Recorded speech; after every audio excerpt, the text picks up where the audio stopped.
Pension ఇస్తున్నారు, మనిషి 4,000 రూపాయలు ఇస్తున్నారా?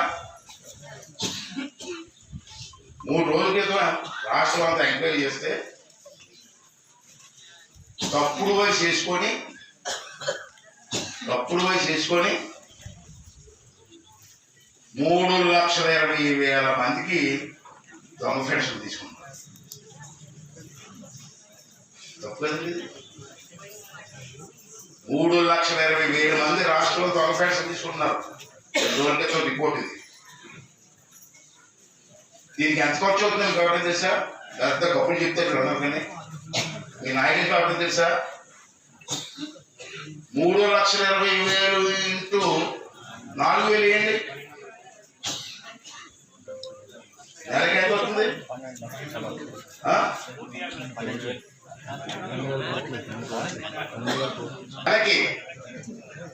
నెలకి ఈ తప్పుడు పెన్షన్ తీసుకున్న వాడికి దొంగ పెన్షన్ అంటాను. దొంగతనం తీసుకుని దొంగ 10 ఏమంటావే? వాడికి నెలకి 120 కోట్లు ఇస్తారు. అందరికి కాదు, ఈ దొంగలకి నెలకి. మరి సంవత్సరానికి ఎంత అయింది? 1,440 కోట్లు సంవత్సరానికి.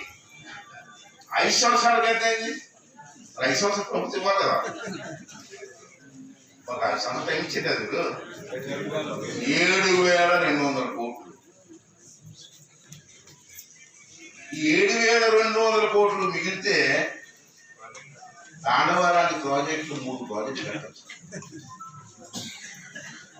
ఏమండి ఇది?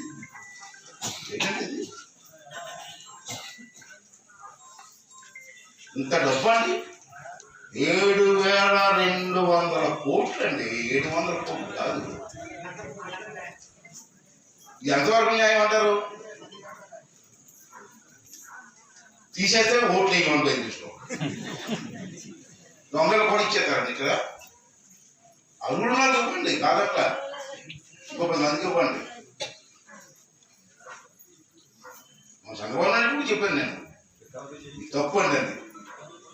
చూద్దారా అంటాడు. ఏం చూస్తారండి? ఇంత డబ్బు కొడతాడు. డబ్బు దాని బదులు రోడ్లు వేసుకోవచ్చు, కాలువలు కలుపుకోవచ్చు, రిజర్వాయర్ కట్టుకోవచ్చు. తాండవాలాంటి రిజర్వాయర్ 3 కట్టచ్చు ఈ డబ్బుతో. ఒకసారి మనకు ఆలోచించాలి కదా, ఎవరు సొమ్ము ఇదంతా ఎక్కడికి వెళ్తుంది సొమ్ము? రెండోది